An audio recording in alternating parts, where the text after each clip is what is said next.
Well, good morning. I feel really honored to be asked to come back and speak with you. I don't consider myself a speaker, and so I kind of have a motto that says, do it afraid. So that's me up here doing it afraid.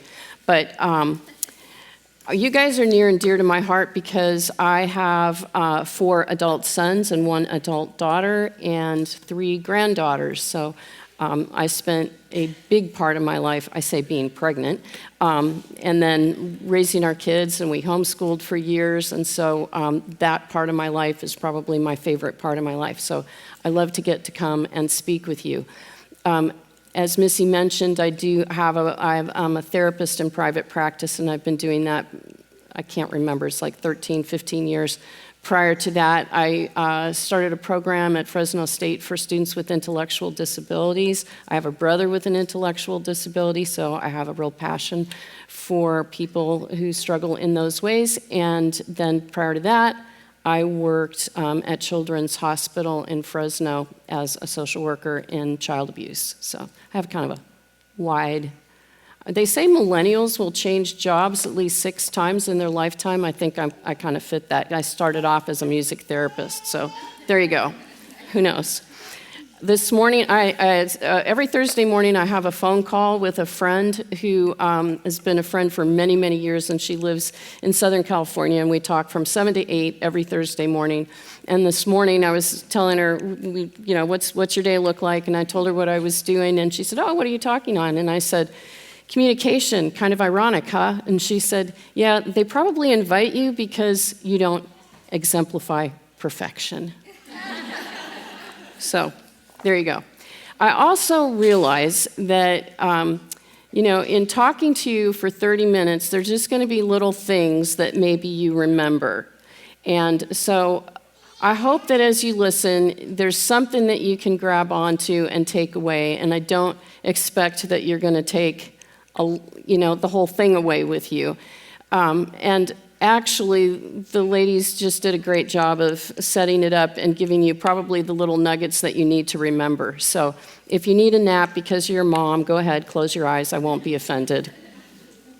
So I was asked to speak on communication, and I think it's important that we understand why I switched it in my mind to effective communication.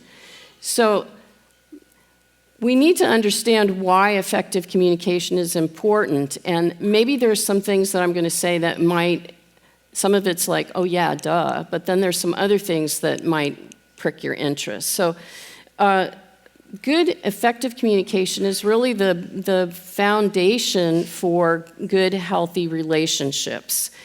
And you can't have a good, healthy relationship if you don't know how to express yourself effectively to others. When you do that, you build strong connections, you deepen trust, understanding with people, and you have a greater sense of intimacy. So I want to define the word intimacy just as an aside, and that is that a lot of people, I'll say when I'm counseling with people, do you have intimate relationships with how many people? What's your support group look like? And define that for me. And usually what they tell me is that intimacy to them is proximity. They might tell me they're really close to their mom, and I'll say, well, tell me about that relationship. And they'll say, well, I spend a lot of time with my mom. But true intimacy and not just intimacy in marriage, intimacy with your children, intimacy with friends, family, is what I like to call being naked and unashamed before someone. So they know your good parts, your bad parts, and they love you anyway. And that's how you learn to internalize God's love, really, is by having those kind of intimate relationships with people where you don't feel like you have to hide your bad parts, what you consider your bad parts. And you understand that you can love yourself, good and the bad, and your people love you that way. So intimacy is really much more about being open, authentic, being able to express emotion and thoughts with another and not worrying about being judged. Okay, so that definition to me is really important. And that cannot happen without understanding how to communicate effectively. Obviously, miscommunication causes conflict, so learning how to communicate and avoid conflict is important to all of us, especially some of you have teenagers, some of you have little people, husbands. The more you can effectively express your empathy for another, the more you can listen, the more you can be assertive, which I like to call speaking with truth and grace. I'll talk about that more later. The more you can negotiate, the better you can negotiate conflict. Good communication allows you to express your thoughts, needs, and emotions clearly and honestly. Again, that's that being your authentic self.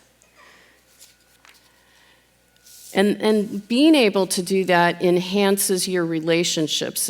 It's being able to have a mutual understanding. Professional success, and whether you're working outside of their home or just in your family, will happen with better communication. Obviously, if you learn how to communicate clearly with your children, you're going to be able to have more follow-through and less conflict with your little people, hopefully. It's super important with teenagers. If you're out working in the work environment, effective communication enables you to work better as a team, and it enables you to have a more enjoyable work environment. Probably one of the most obvious ones is effective communication enables you to enhance your own personal well-being, your mental health. So by being able to express your feelings and concerns, you alleviate stress, gain support, and you develop coping strategies. So I have taught on a number of times here at this church and then other places boundaries content. And if you are not able to communicate effectively, you will not have good boundaries in your life. You just won't. So that's important. And without having good boundaries, when people have poor boundaries, they tend to feel overwhelmed and resentment builds. So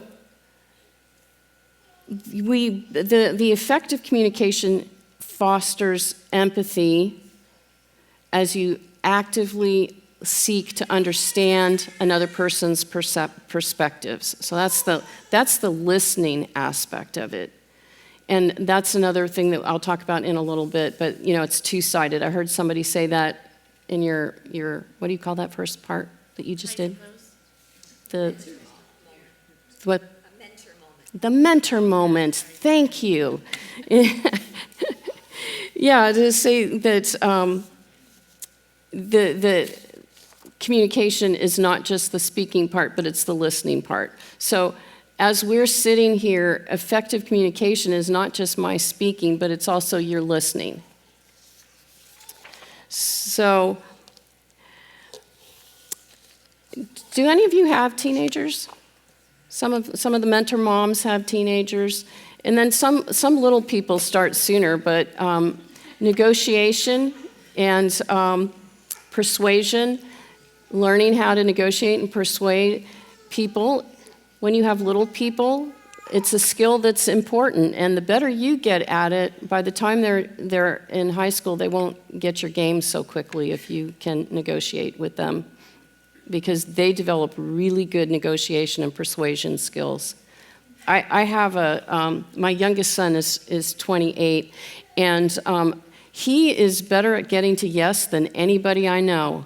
And one time, he handed me a list of things. He came home from college, handed me a list of things he wanted me to buy for him. And I took the list, and I went shopping, and I started throwing things in my cart because I was like, these things are expensive. And then I stopped, and I was like, okay, wait a second, boundaries here. Why am I buying all these things when it's making me upset with him? I would normally just buy the thing, a regular shampoo, not a designer shampoo, etc. When I came home, he high-fived me when he looked in the bag, because he knew that by handing me the list, he knew my personality, that I would be manipulated into purchasing the things on the list. But he was proud of me for standing up for myself. So it was growth on both of our parts. Yeah. So I just lost myself. Here I am. Okay, I wanted to quickly, those are all the reasons why it's important for us to talk about effective communication. But here's a definition I found online, so bear with me for a second because it's kind of technical.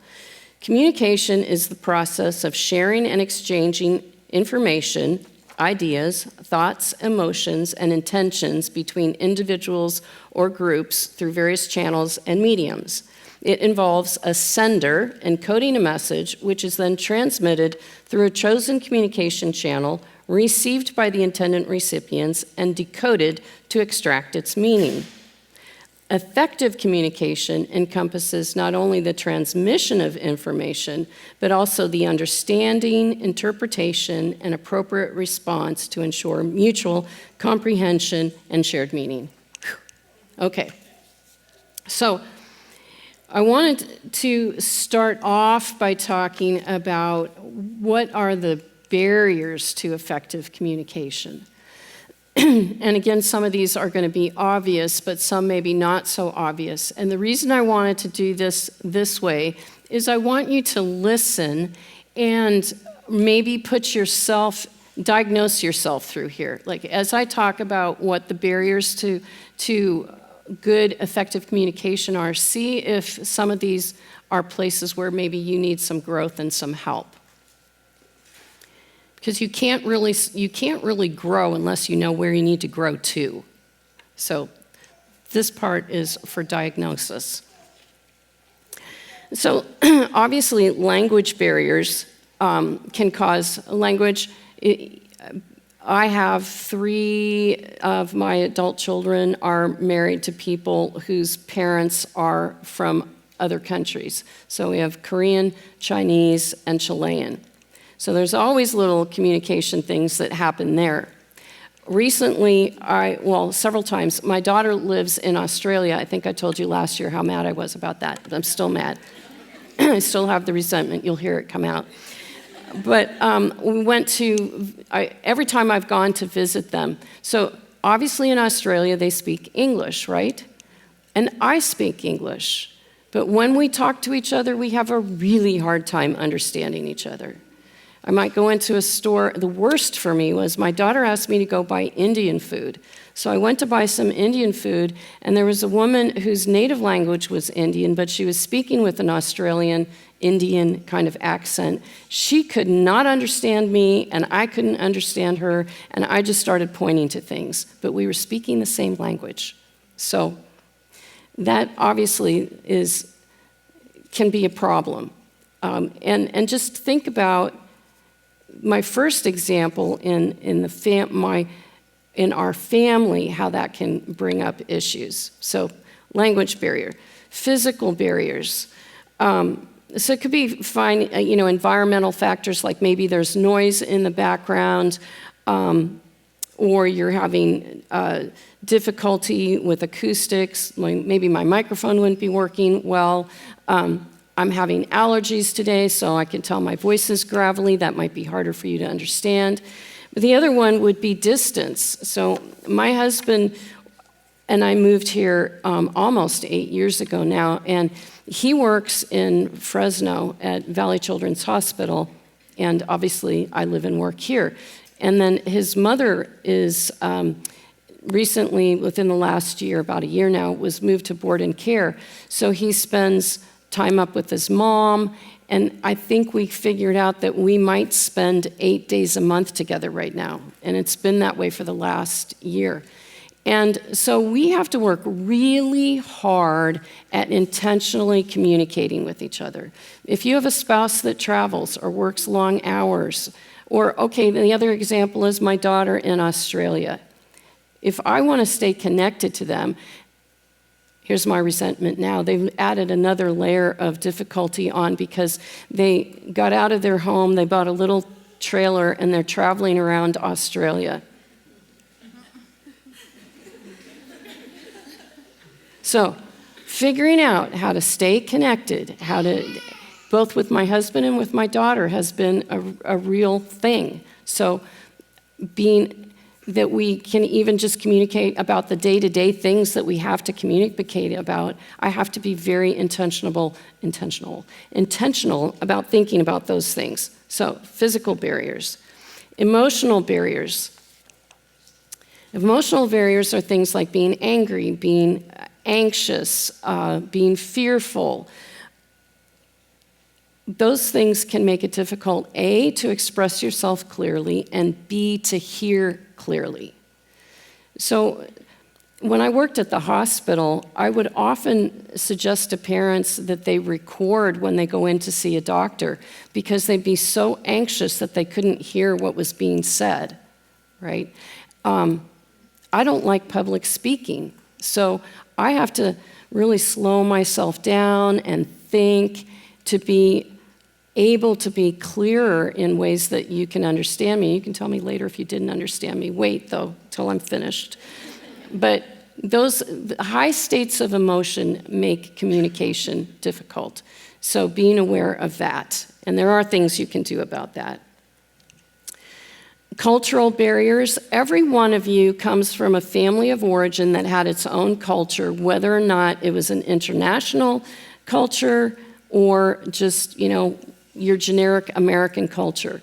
But in our family, one of the things that we laugh about is, and I'm sure you can all relate to this, although I've just realized lately that a lot of people don't have family dinners. So that was surprising to me. But if you do have family dinners, our family dinner table, we have 4 boys and a girl, and our kids are 7 years apart, top to bottom.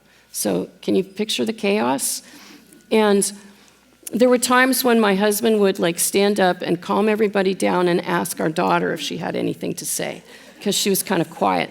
She's not anymore, but, and then she married a guy who's from Korea.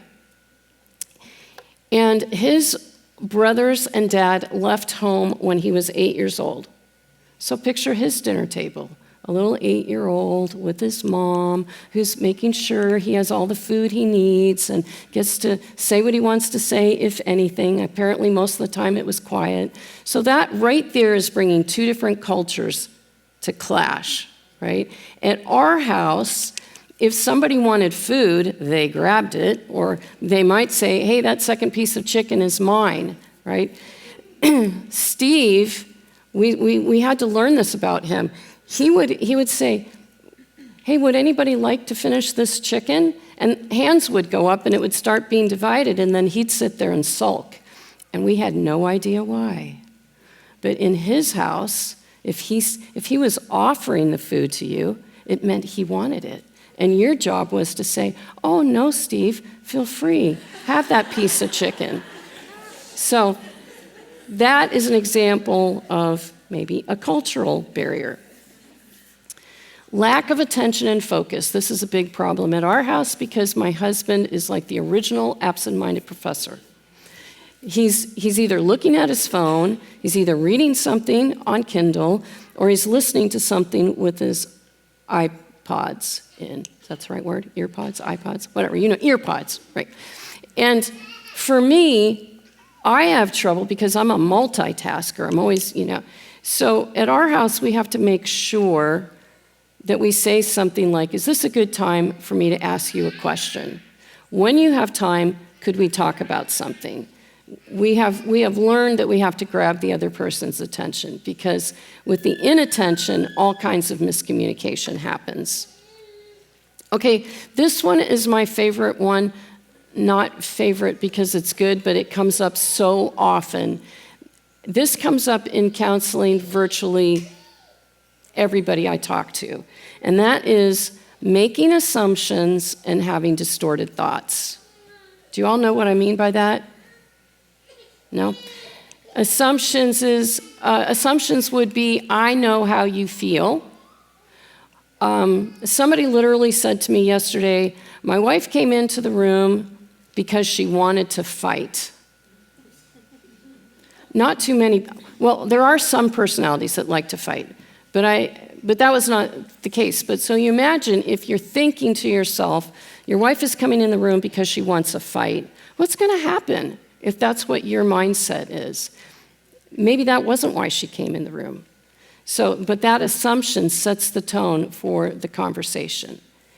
And I think a couple years ago I talked to you guys about, about cognitive behavioral things. Did I, Missy? Yeah.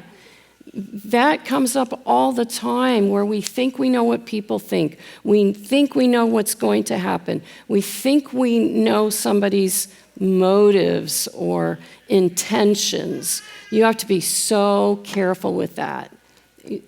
It causes more miscommunication, more misunderstanding than anything else I've mentioned so far. And then, I'm probably doing this to you already, but information overload. I have a couple I've worked with for many, many years, and he's a therapist. And when he wants to complain about something to his wife, he brings a whole dump truck with him and just keeps going and going and going. And you can see her glaze over, and she's lost him after 2 sentences. When I was in high school, I had 2 posters on my wall. One said, "Brevity is the soul of it," and the other was, "Keep it simple, stupid." So just remember that. More compact, shorter sentences, fewer words, you're going to be more effective. And then we've got nonverbal communication barriers. So basically, that's when there's an inconsistency between your verbal and your nonverbal cues. So maybe I walk into a room with my hands on my hips and say, "Honey, I love you." What does that mean? The one stance looks like I'm angry, and my face might look like I'm angry, but my words are saying something else. So trying to make sure that you match up your verbal and nonverbal cues. And I'll talk about that more in a minute. This is another one that happens in our house, and it's like nails on a chalkboard to me. Lack of response. There's a thing in counseling called bids for communication. So I might be reading something on my phone. Maybe I'm checking the weather, and I say, what is that thing is like down my back? I might be checking the weather and say to my husband, "Oh my, it's going to be raining for the next 3 days." Nothing. And then I say, "Did you hear me?" "Yeah." Okay. Because it's like, if you think of this is me, this is him, there's communication going, that's like electricity going through the air, and then it just misses, and then there's nothing to catch on to. And that feels terrible. It just feels awful. I've said to him sometimes, I might unload my heart to him, and then there's nothing. And so I've said, "What, did you hear what I said?" And like we're in the car, and he's just right there, so I kind of think he heard me, but I don't know. And he'll say, "Yeah, but I didn't know what you wanted me to say." I'm like, that would be good enough. Just say I didn't, So those are things we work on. But to be aware of when there's just no response, that's painful. Technological barriers. This used to happen to us a lot, where you'd have technology glitches. You can have technology glitches, poor connectivity, email, text messages. A lot of times we're not as effective when we're communicating with technology. We could have a problem up here where the mic went off, and then I'd have to speak louder and project more. So those kinds of things, but just to be aware of that technology, if you're using technology in your communication, to be aware of if it's working or not. Okay, So those are all the diagnostics, and hopefully you all found one thing in there that maybe you can improve. So now let's talk about the how-to. So probably the most important part, I think, of effective communication is active listening and empathy. So really it's about being able to fully engage with another person, to hear what they're saying without interrupting or prejudging. What I like to say is to seek to understand before seeking to be understood. That's actually a Franklin Covey business thing. But if you can remember that, if that's all you take out of here today, it will help you in all of your relationships. To seek to understand before seeking to be understood. And one thing that comes up a lot for me with empathy, which is trying to understand what someone else might be feeling, what they're communicating, empathy really is demonstrating that you understand another person's perspective and emotions. It doesn't mean that you're agreeing, and this is where people have a really hard time.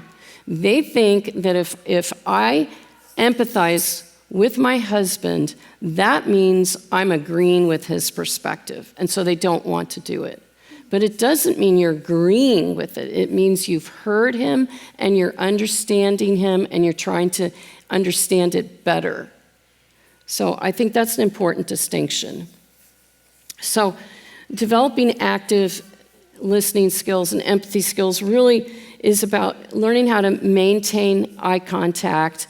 And this is another one where I don't know if you've ever talked to people when they first started going to like counseling training and they're like looking at you and they're not, and then you start squirming in your chair and that doesn't feel comfortable. That's not what I mean. I mean, make eye contact, but look down. Yeah, but don't be looking around the room, that kind of thing. Eye contact. Using open-ended questions. We're going to be doing How We Love seminar in April, my husband and I, a Friday night and a half-day Saturday. And we're going to be working a lot on how to do the questions, because that's really important. And then obviously reflecting and using clarifying statements. It's the old, so what I hear you saying has gotten really hackneyed, and a lot of people get super angry when somebody does that to them. They sort of, therapize them that way. But you can summarize and clarify in ways that are genuine and authentic, and that's what we're moving towards. So we have the active listening and the empathy, and then the nonverbal communication. I touched on it a little bit when I was talking about barriers, but how you use your body really is important in effective communication. So your body language, your facial expressions, your gestures. I use my hands all the time. And I find that when I'm counseling, people start looking at my hands, and then I realize I'm using my hands, so I have to kind of put them down. But if they're enhancing the message, that's okay. Tone of voice. I used to have a really good podcast on tone of voice because people fight about tone of voice all the time. Does anybody in here, does that come up? Yeah? With teenagers and with spouses. I don't like your tone. So being aware of how you're speaking is super important. If I'm talking to somebody who's sharing their heart and their grief, I'm not going to be projecting. I'm going to soften my tone. I'm going to lean forward. I'm going to, try to soften my expression, all those things. It's really important that what you're trying to convey in your body, your face, all match. Those nonverbal cues need to be consistent. Okay, so sometimes I get lost on myself here. Yeah, okay. included in the nonverbal communication is making sure that you're aware of what emotions and attitudes you're conveying. I'm sure that you got to be careful as a listener to not make interpretations. Okay, so I want to preface that. I said that before, but my poor husband, he was going to come. I'm sorry he's not here because I'm making fun of him a lot, but he's a great guy. He's heard me do it before. But our family teases him because we know when he's angry. We know when he's angry because his jaw goes out. He just walks around, and I can't even do it. His jaw juts out. And then he stamps around. And so that's his nonverbal way of communicating his emotions. And of course, if you ask him if he's upset, he's going to say, no, he's fine. But the jaw says otherwise. Movies are really good at portraying how nonverbal communication happens. If you're looking at a rom-com, there's almost always a scene where their lovers are across the room and they make eye contact and they have this whole nonverbal conversation between, and the next thing you know, they're walking out and leaving together. Movies have to use nonverbal communication to speed up the story, but you can learn a lot from watching that kind of thing. And then, of course, they provide context and clarification. And what I mean by that is when you're communicating, like say by email or text message, you're missing the context of nonverbal communication that you would have if you were having a conversation. I have a lot of couples who fight via text. I'm not kidding you. People will come in and read me pages of text fights that they've had, and I can hear where all the miscommunications are happening because you're missing out on tone of voice and even spacing. So nonverbal communication allows for regulating and turn taking. So think about this, if you're on a phone call, you find you will interrupt each other more frequently when you're on a phone call because you're missing out on the nonverbal cues that lead to the regulation and flow of communication and turn taking. So, and then the final one about, I got two more. Cultural context is important too. My husband and I love to travel, and one of the things that we find is that we will often, we like tour guides, and they might say something like when we were especially in Asia, they will say, don't use your hands when you're talking, because you might accidentally point at somebody's head, and that's not good, right? But if you go to Italy, everybody's using their hands when they're talking. Or eye contact. There are cultures in which our culture values eye contact in communicating, but there are other cultures where it's rude to make eye contact. With my son-in-law, whose family is from Korea, you have to learn who it's okay to make eye contact with and who it isn't, and there's hierarchy. So just kind of learning those things and being aware of them helps you to be a better communicator. The other one I like is nonverbal cues are often a tell of when there's maybe some deception going on. And with your little people, you probably learn to read their little cues for when they're not telling the truth, but that's usually more nonverbal than it is verbal. I remember talking to a policeman one time who said that when he's interrogating someone, I don't know if this is true, I only got this from one person, but that people who are lying look to the left a lot while they're talking. So, I don't know. But being aware of the fact that credibility and deception are often revealed, incredibility and deception are often revealed in nonverbal cues. Okay, so the last of how to be an effective communicator is being an assertive communicator. In the 80s, they talked a lot about, there were a lot of assertiveness training classes, 80s and 90s probably. And I didn't like those. I'm not an assertive person. If any of you are Enneagram people, I'm an Enneagram 9, and so I would rather shrink back and not get involved in any. I don't want to be assertive. It scares me. But what I've learned over time is that for me, a better way of expressing it is to say truth and grace. You have people who are truth tellers, and you have people who are all grace.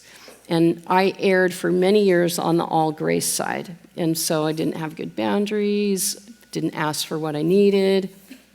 So basically, truth and grace is being able to combine your truth with grace. What I say is to wrap it in grace. So that's what I mean by assertive communication.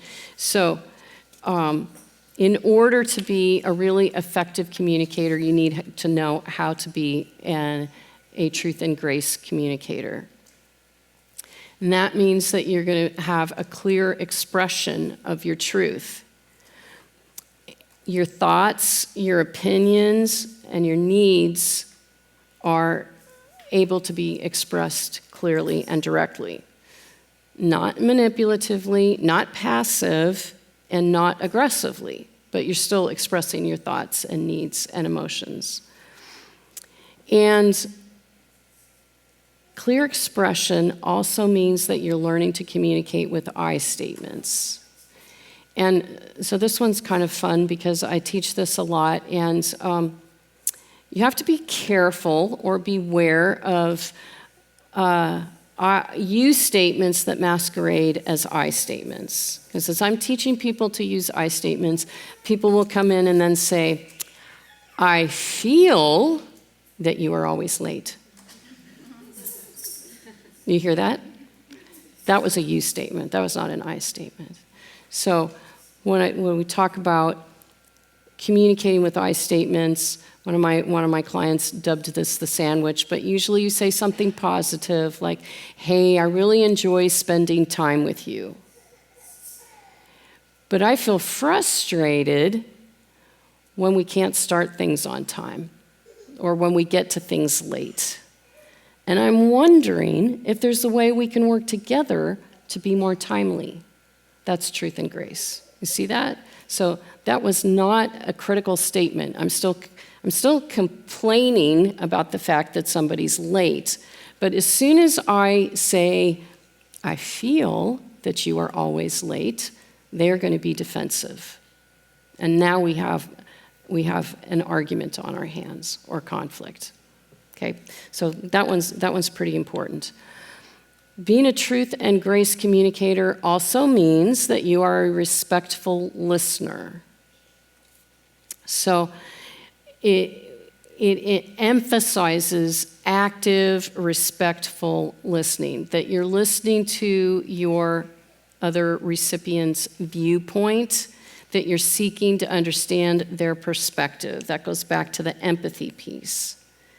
And it means that you're giving them an opportunity to express themselves while you are actively engaged in the conversation by listening. It also involves speaking with confidence and self-assurance. It's not egotistical. It's not, it's being able to just be aware of your own feelings and your right to have your own feelings. I think have I gone over my time? Yeah, pretty quick to wrap up so we can do the Q&A. Okay. Boundary setting is an important part of truth and communication and empathy and understanding, and that's it. There we go.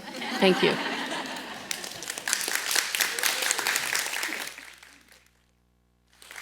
Didn't see anybody in the background going like this. So we have some opportunity to ask some questions. So there's some 3x5 cards on your tables. If you had questions for Alice or something you want her to elaborate on that she shared, jot those down and hand them to me, and Missy and Rayanne will just be walking around. So we'll start with this question. What are some tips? What can you do when emotions are high and you need to effectively communicate?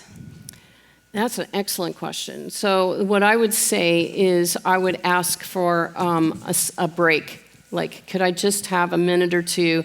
I'm feeling overwhelmed right now. I just need a couple of minutes to gather my thoughts and then come back. And in the meantime, it's really perfectly fine to take a break, but you need to state you're taking a break, not just I'm out of here, I'm done, any of those things. You got to state I need a break because my emotions are high. And then you have to know how to self-soothe and to self-regulate. So you take that break and you have to go do something, deep breathe, pray.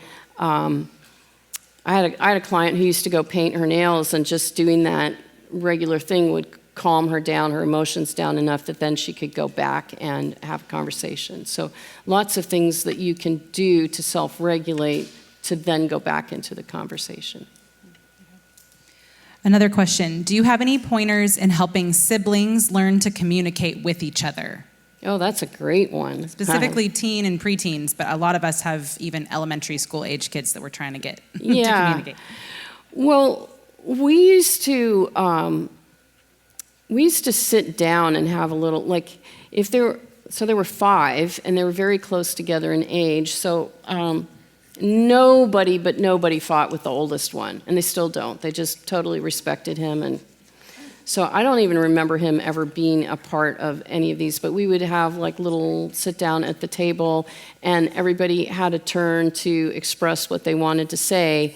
It's like that seeking to understand, teaching them to really want to listen. You have to teach them to listen. So to get each person to share, each child gets to share what they're feeling, and then it depends on their age, but teaching them to listen to each other and to be able to express their feelings.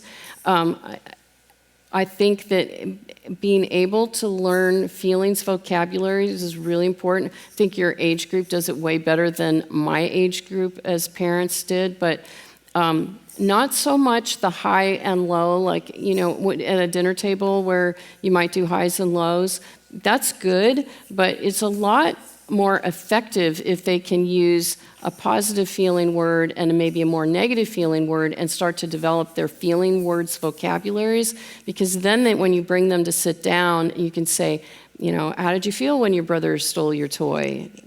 I was sad, and, what hurt my feelings?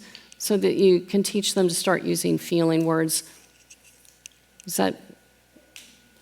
Great. That's great. So here's another question. How to ask for space and time to process from someone with anxious abandonment fears? How to ask for space and time to process from someone with anxious abandonment fears? Okay, so this is like the first question, but you're saying that the other person has anxious abandonment fears? Correct. Yeah. Okay. That's how I understand. Yeah.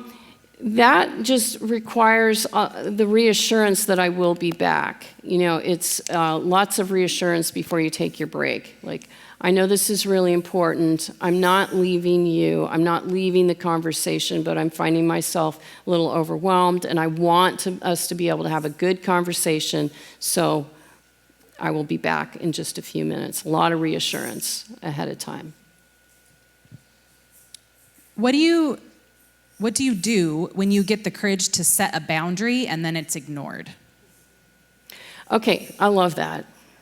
This could be a whole class right here. There's a difference between a boundary and a request. Okay, do you know that? Difference between a boundary and a request. A request, I know that somebody made a request because they didn't really have a boundary, because if a boundary is ignored, you already have a plan for what you're going to do. A boundary says, when my kids were elementary school, early teen years, I said to them, I would really appreciate it if when I put your laundry basket with your clean clothes in your room, you would put your clothes away. Didn't happen, and then I would get same laundry back and would come back with dirty clothes on top of the clean clothes. Sorry?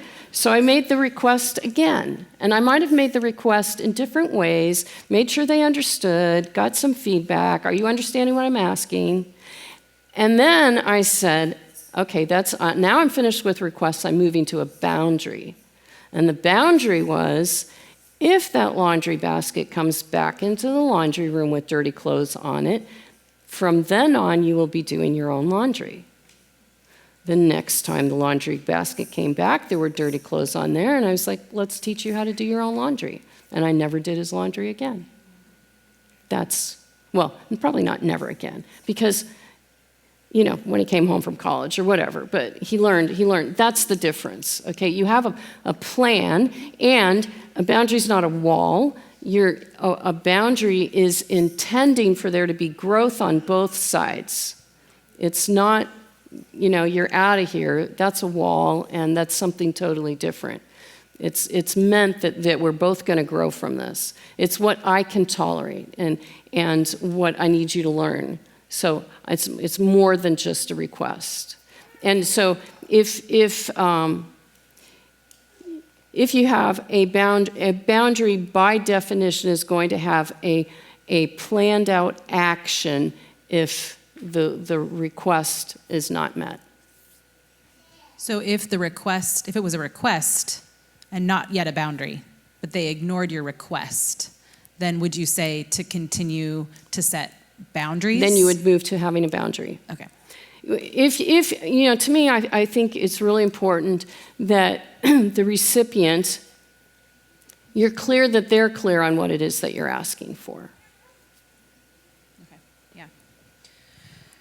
How about this one? How do you start to have good communication with your husband after there has been hurt in the relationship, like lies and secrecy? Well, this is a whole counseling question. Yeah, but rebuilding trust. So, I think that it depends on the level of the hurt and what's happened. Most of the time, there would be a need to require some things to know that that person is in a growth process. One thing that we say all the time is don't listen to their words, listen to their actions. So I'm not going to automatically trust someone whose actions haven't changed. If they are not in some kind of growth process that's going to prevent them from doing the things that have been hurtful, yeah. That's a very simplified answer to a complex problem. So these two questions are sort of related and with kind of emotional responses with our children. So there's one, how would you talk to an 8-year-old with tantrums? I think that means how do you talk to an 8-year-old when they then will have a tantrum? And there's also how do you get through to a 4-year-old that gets stuck in an emotional response? So how, basically, when you're talking to young kids and they're in an emotional cyclical response, how do you help them get out of that response? So I think that a lot of the work has to happen before they get into that response. So teaching your kids to use feeling words is a part of that, so that they can express, because a lot of times tantrums and reactivity have to do with an inability to express oneself. So teaching them how to express their feelings is really important. Teaching them how to self-regulate is really important. And to ask, and then teaching them how to ask for what they need in order to be able to self-regulate. Like maybe, do they need to be alone? What do they need in order to learn how to self-regulate? Okay, just a couple more here. Do you have ideas or tips for negotiation tactics? So, especially for responding to a child or a spouse when they are negotiating. All right, well, the best book on that topic that I can think of is called Nonviolent Communication. And it's not a Christian book. Actually, the author is Jewish. And it's meant for other types of negotiation, but I use it in marriage counseling all the time. So that would be my biggest thing is, and here I said this at the very beginning, but Franklin Covey said this, and he got it from the Japanese, and that is seek to understand before seeking to be understood. So if you have somebody who is negotiating with you, you sort of pull the rug out from under them when you start asking them questions. Not to get them, so the example I always use is, why did you park here? That is a critical question and not one that indicates that I want to understand your heart. But if I were to say, tell me more about why you parked here, then all of a sudden they're talking, and then you say, oh, tell me about the view you thought you would get from here, whatever. But you start to try to understand their perspective, and that kind of blows them away because they think that that they're going to be pushing to yes for you. So if you stop and ask them questions, and it's just some sort of thing that happens psychologically, but most of the time, if a person feels fully heard and understood, then there's space for the other person to have that opportunity. And a lot of times I'll say to people, sum it up. Like, oh, you chose to park here because those two cars weren't as close together and you liked the tree that was here and blah, blah, blah. And they go, yes. Can I give you my point of view? Are you at a place where you can hear my point of view? So helpful. Final question. What are your favorite resources to help with communication in marriage, kids, friendships, etc.? So you mentioned that last book, Nonviolent Communication. Okay. Are there other resources? Other resources. So obviously the Nonviolent Communication is a good resource. There's a book by Sue Johnson. I've gotten her training on attachment-based counseling, and her book is called Hold Me Tight. She has two books that are the same information. One is Christian-based, and the other is secular. Created for Connection is the Christian one. Same material. So Hold Me Tight or Created for Connection, Sue Johnson. Anything by the Gottmans. Gottman. I'm a big believer in their work. I'm a Gottman trained therapist, and I love their work. They just came out with a new book on fighting, so I'm going to read that next. But all their stuff is good. It's all very research-based. There's the How We Love material from Milan and Kay Yurkovich have a book called How We Love Our Children that is helpful. Has anybody read it?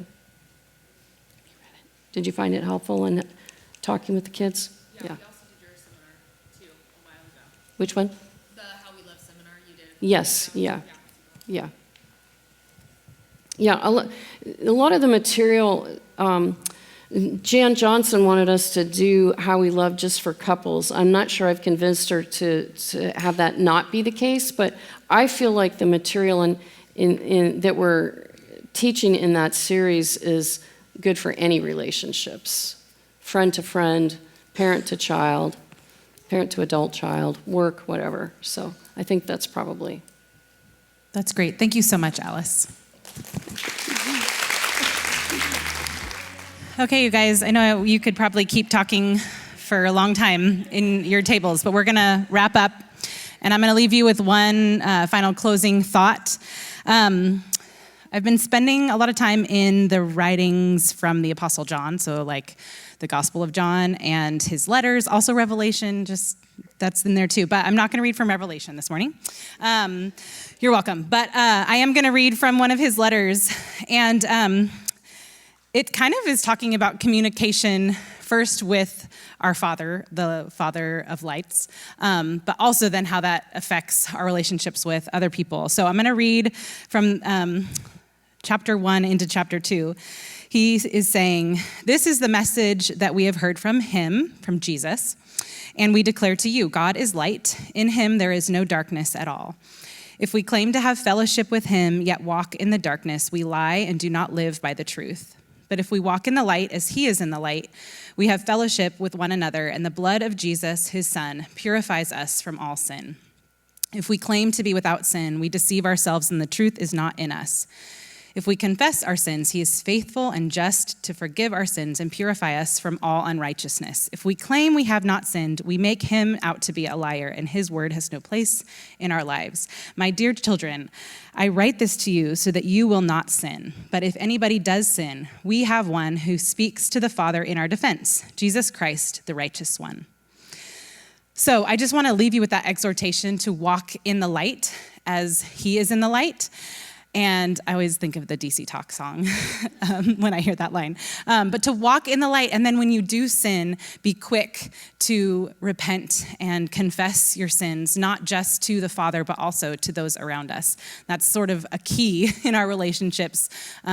Confession of sin is so vital to the family of God and to our own families. So that's my exhortation to you guys this morning as we think about communication and about walking in the light.